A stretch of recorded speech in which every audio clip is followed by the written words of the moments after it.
अब भाई देखो रेसलमेनिया है यार, सरप्राइजेस होने तो बनते हैं। तो डब्ल्यूडब्ल्यूई एक एक्सपेक्टेड सरप्राइज रेसलमेनिया के लिए प्लान कर रही है, और अगर ये चीज हो रही है तो एक तीर से दो निशाने हो जाएंगे। ब्रॉक लेसनर जबरदस्त तरीके से जो है सोशल मीडिया के ऊपर ट्रोल हो गया। रोमन रेंस ने भी कैरेक्टर को ब्रेक कर दिया, और ब्रदर्स ऑफ डिस्ट्रक्शन के नाम से केन और अंडरटेकर की याद आती है ना, लेकिन एक तीसरा भाई भी इसके अंदर होने वाला था। तो गाइस भर भर के मसाला इस वीडियो के अंदर। आप लोग वीडियो को लाइक कर दो, वीडियो को लास्ट तक जरूर देखना। तो फिर देर किस बात की, शुरू करते हैं। Okay. Hello chatters, my name is Rohit and you are watching Wrestle Chatter.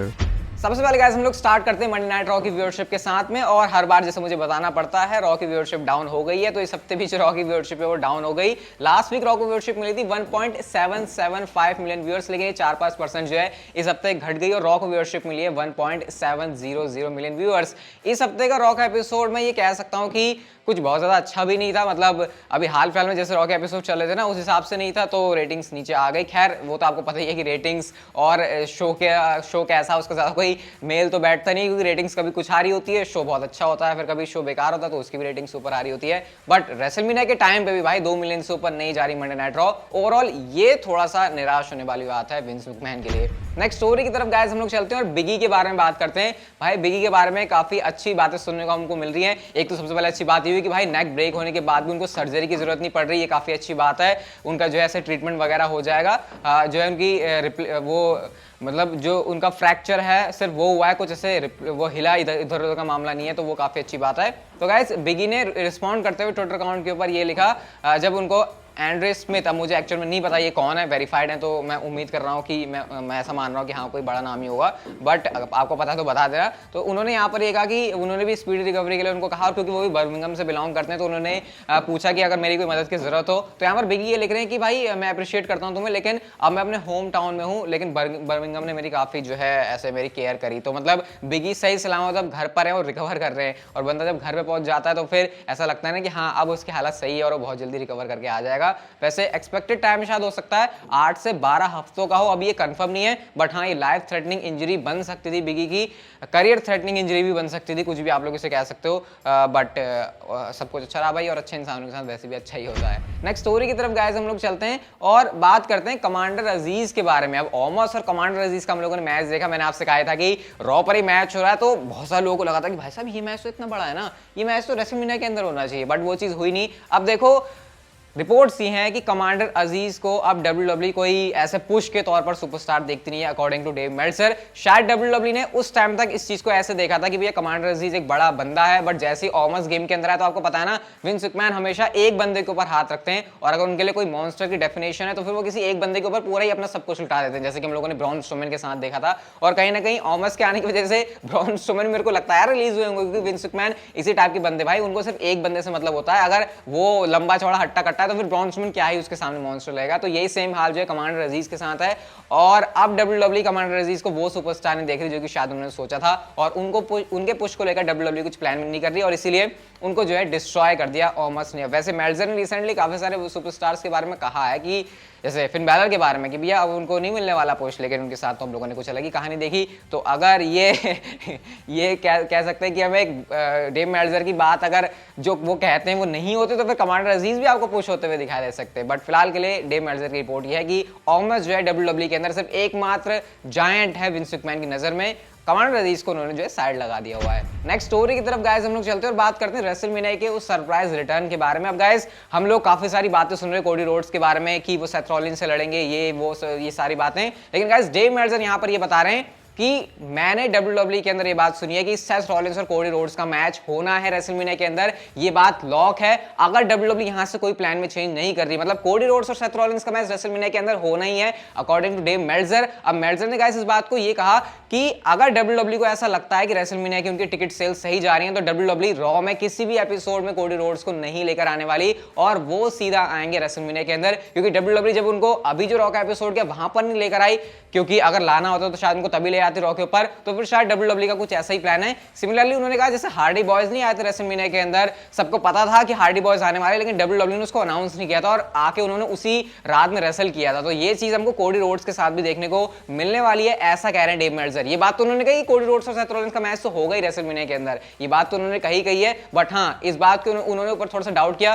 कि अगर टिकट सेल्स थोड़ी सही नहीं जाती तो हो सकता है रॉ पर ही आ जाए, लेकिन फिर डब्ल्यूडब्ल्यूई अगर ऐसा नहीं है तो उनको रेसलमेनिया के अंदर उतारेगी, और वो रेसलमेनिया में एक सरप्राइज रिटर्न के तौर पर वापस आएंगे कंपनी के अंदर। तो अगर ऐसा भी है तो मैं इस वाले प्लान के साथ भी मतलब मुझे कोई प्रॉब्लम नहीं है, क्योंकि इसमें ये रहेगा ना कि भाई सेथ रॉलिंस के लिए अपोनेंट आएगा नहीं आएगा, और एंड मोमेंट तक डब्ल्यूडब्ल्यू इस चीज को बचा कर रखेगी तो हाइप सस्पेंस सब कुछ क्रिएट होगा, और फिर रेसलमेनिया के अंदर रिटर्न भाई किसी भी सुपरस्टार के लिए एक मेमोरेबल मोमेंट तो बनेगा ही, और वो चीज कोडी रोड्स के साथ हो सकती है। तो ये यहाँ पर कुछ मेल्जर ने कहा है, अब देखते हैं कैसे स्टोरी लाइन चलती है, बट सेथ रॉलिंस का मैच होना चाहिए भाई। मेल्जर यार तुमने क्या दिया सेथ रॉलिंस और कोडी रोड्स का मैच, तो फिर ये होना ही चाहिए रेसलमेनिया के अंदर, क्योंकि अगर सेथ रॉलिंस की रेसलमेनिया बिना किसी मैच की चलेगी तो फिर वो क्या ही रेसलमेनिया है। अगली स्टोरी की तरफ गाइस हम लोग चलते हैं ब्रदर्स ऑफ डिस्ट्रक्शन के बारे में। तो जैसे मैंने अभी वीडियो के स्टार्ट में कहा कि ब्रदर्स ऑफ डिस्ट्रक्शन में केन और अंडरटेकर तो हैं, लेकिन डब्ल्यूडब्ल्यू का एक तीसरे भाई को इसमें इंट्रोड्यूस करने का प्लान था, और शायद आप लोग नाम जानकर सरप्राइज हो जाओगे। मैं यहाँ पर बात कर रहा हूँ ल्यूक गैलोस की। आपको पता नहीं होगा अगर आप डब्ल्यूडब्ल्यू पहले से देख रहे हो, तो ल्यूक गैलोस के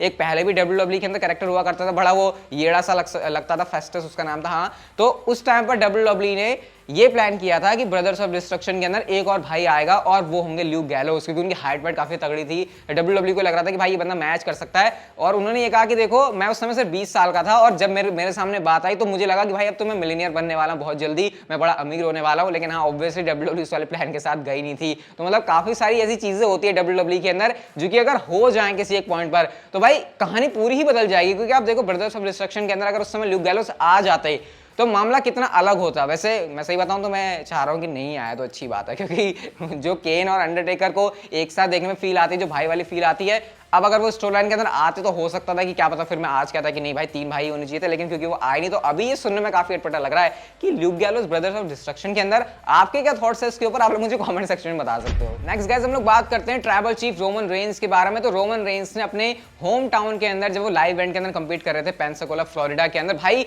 कुछ जबरदस्त वे में अपने कैरेक्टर को ब्रेक किया है, और ऐसी ऐसी बातें उन्होंने बोल दी कि समझ लो ट्राइबल चीफ के मुंह से कड़वी बातें नहीं, इस बार तो भाई बहुत ही मीठी जुबान निकल रही थी। उन्होंने यहाँ पर कहा कि देखो पूरे पैंडेमिक टाइम पर हमने इधर ट्रैवल किया उधर ट्रैवल किया, हम तुम्हारे लिए सारी चीजें करते हैं, और मैं इस चीज को एक्सप्रेस नहीं कर सकता कि मैं तुम्हारे लिए क्या फील करता हूं। मतलब वो वहां पर ऑलमोस्ट वही सारी बातें बोल रहे थे जो कि यूजुअली जब वो फेस कैरेक्टर में होते हैं तब कहते थे। फिर यहाँ पर उन्होंने ये भी कहा कि मैं काफी ब्लेस्ड फील करता हूं कि मैं तुम्हारे सामने कंपीट कर रहा हूं, और फिर उन्होंने अपने होम टाउन पेंसाकोला फ्लोरिडा की बात करी। उनका देखो जब मैं इधर उधर बड़ी बड़ी सिटीज के अंदर जाता हूं तो मेरे से लोग पूछते हैं कि भाई तुम कहां से आए हो क्या हो। पेंसाकोला के बारे में लोगों को ज्यादा पता नहीं होता, लेकिन पेंसाकोला मेरी फेवरेट जगह है। यहाँ पर जो बीच है ना, तुम दुनिया में किसी भी जगह के बीच में चले जाओ, ये सबसे बेस्ट बीच है। उन्होंने कहा देखो ये जो सारी मैं बातें यहाँ पर कह रहा हूँ ना, ये सिर्फ अपनी जगह के लिए कह रहा हूँ, चाहे मैं पेरिस चले जाऊँ, चाहे मैं रोम चले जाऊँ, चाहे मैं लंदन चले जाऊँ, मैं ये वाली बात पेंसाकोला के अलावा कहीं पर भी नहीं कहूंगा। और रोमन रेंस ने यहाँ पर कहा वी एक्नॉलेज यू, मतलब जो बंदा खुद से एक्नॉलेज करवाता है लोगों को, आज वो खुद कह रहा है अपने होम टाउन के सामने की वी एक्नॉलेज यू। तो आप लोग कह सकते हो कि भाई रोमन रेंस ने यहाँ पर पूरी तरीके से अपना कैरेक्टर ब्रेक कर दिया। मतलब बेबी फेस होना तो अलग होता है, यहाँ पर तो भाई रोमन रेंस अलग ही भावनाओं में बह गए, और उसके बाद उन्होंने जो है सारी बातें कही है कि भैया ये बात जो मैं तुम्हारे सामने कह रहा हूँ ना, जो मैं तुम्हारे लिए फील करता हूँ, तुम सबसे अलग हो। पेंसाकोला जैसा क्राउड, पेंसाकोला जैसी जगह, पेंसाकोला जैसे बीचेस इस दुनिया में कहीं पर भी नहीं है, ये बेस्ट केप्ट सीक्रेट है इस वर्ल्ड का। तो भाई कुछ ज्यादा ही यहाँ पर रोमन रेंस ने तारीफ कर दी। बट हाँ, आपको पता है हमारी भी हर एक अपनी जो होम टाउन है जहाँ पर हम पले बड़े होते हैं वहां से फीलिंग होती है। तो सिमिलरली रोमन रेंस के साथ भी ये सीन है, बट इस वाले कैरेक्टर के अंदर ट्राइबल चीफ में आकर उनका ऐसा कहना ये थोड़ा सा अलग जरूर लगा, क्योंकि लाइव इवेंट्स के अंदर भी यूजुअली ना रोमन रेंस का जो कैरेक्टर है वो वही रहता है, नेतागर्दी वाला भाई, उनको लोगों से फर्क नहीं पड़ता। बट यहाँ पर पेंसाकोला के अंदर आकर जो है रोमन रेंस भी थोड़े से पिघल गए। तो अपने रिएक्शंस आप लोग मुझे कमेंट सेक्शन में दे सकते हो। अब जाते हैं गाइस आपको कुछ इंटरेस्टिंग सोशल मीडिया पोस्ट के बारे में बताता हूं। डब्ल्यूडब्ल्यू ने ना एक ट्वीट किया जहां पर वो लिखते हैं who is Brock Lesnar's greatest opponent. अब अगर आप लोग इस पूरे थ्रेड को देखोगे ना, इज्जत से आपको 2-4 ही ट्वीट दिखेंगे जहां पर लोग कह रहे हैं अंडरटेकर, कोई रोमन रेंस की बात कर रहा है, कोई यहाँ पर कर्ट एंगल की बात कर रहा है, लेकिन यहाँ पर पूरे जबरदस्त वे में पूरी डब्ल्यूडब्ल्यू यूनिवर्स ने ब्रॉक लेसनर को ट्रोल कर दिया है। एक बंदे ने तो यहाँ पर पूरी ब्रॉक लेसनर की जो वॉइस क्रैक होते हैं ना, जब वो चिल्लाते हैं, उसका पूरा कंपाइलेशन ही डाल दिया जहां पर वो कह रहे हैं कि जो ग्रेटेस्ट अपोनेंट है ब्रॉक लेसनर का, वो उनकी वॉइस क्रैक होना है।